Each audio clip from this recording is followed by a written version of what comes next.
Jessica, and we're Prima J. Being in the studio is so amazing. It's a really big achievement. We've been working really, really hard for this for a while. We're finishing our album, which was our biggest dream, was to do music. And we want to show people that we can do anything and that they can do anything that they want, because we came from a small town and we didn't even think it'd be possible to get a record deal, but we got one. Even though they both only spoke English, they lived Latin. One was laid back and quieter, while the other was louder and more outgoing. But they were both chilosa, a made-up word they used to describe their vibe: independent, confident, and fearless. Bound by blood, they embarked on a journey to stardom and achieved great success right from the start. Then, they not only stepped away from the spotlight, but also each other. Let's find out what happened to Latin pop duo Prima J. Mexican-American cousins Jessica and Janelle Martinez, born just 3 months apart in Rosemead, California, formed the duo the world would come to know as Prima J in 2006. They came up with their stage name by combining the letter J in each of their first names with the Spanish word prima, meaning female cousin. Since they grew up together, they naturally had many of the same musical influences and favorites, such as Mariah Carey, Toni Braxton, Janet Jackson, Christina Aguilera, and TLC. They also took advantage of opportunities to perform choreographed cheerleading and dance routines at family gatherings, starting at the age of 4. As they got older, they got into other activities that helped them hone their skills at school, like cheerleading, dancing, school plays, and choir. They first dipped their toe into the entertainment business as backup dancers. One day, they scored a meeting with Stephanie Riddell, former member of 90s girl group Wild Orchid. She helped them to develop as artists and songwriters and taught them a lot about the industry. After some time, she met with them and said that she'd arranged for them to meet her husband, none other than Geffen Records chairman Ron Fair. He listened to their one-song demo, since that was all they had prepared at the time, and they also put on an in-person performance. By the end of the meeting, the teenagers were offered a deal.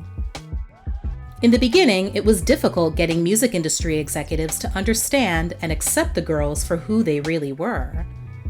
Because of their ethnic background, many people just assumed and encouraged them to sing in Spanish and focus on conquering the Latin market. However, as third-generation Mexican-American, Jessica and Janelle grew up and lived their lives like any other American teenagers and wanted their music to reflect that. Before work on their debut album even began, one of the songs in their stack of demos got chosen to be on an upcoming movie soundtrack. That song was Rockstar for the Bratz motion picture and released July 31st, 2007.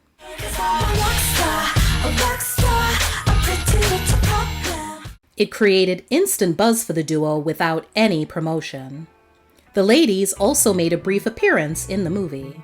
Their self-titled debut album was released the following year in the summer of 2008. Originally, they thought of going with the title Inside Out. However, since it doesn't include any other featured artists, just them, and it's their official introduction into the music world, they went with their group name. Prior to Rockstar, Prima J actually had a feature on another movie soundtrack. Their song called Gotta Lotta appeared in the Disney Channel original movie Jump In. This track, however, didn't bring the attention or success to their career that Rockstar ultimately did. Then, hot off the heels of their debut hit, they did something very unusual. Their follow-up single ended up being a cover of a song that had been released by the original artist just months before and was still in rotation. That song was Alicia Keys' #1 hit, No One, that the duo translated into Spanish called Nadie. Their third and final single from the album, called Corazón, You're Not Alone, dropped in 2008. I promise you it'll get better, corazón a corazón. To promote their album, they embarked on a tour with pop singer Jesse McCartney and R&B songstress Jordan Sparks.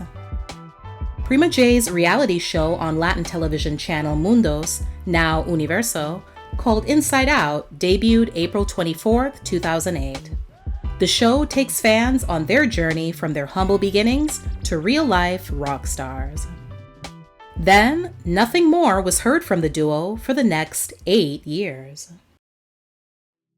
In 2016, Janelle and Jessica reunited.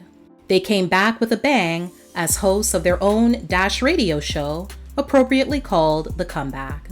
On the show, they shared all their stories about life in the industry and what they were up to during their years out of the spotlight, which includes Janelle becoming a mom.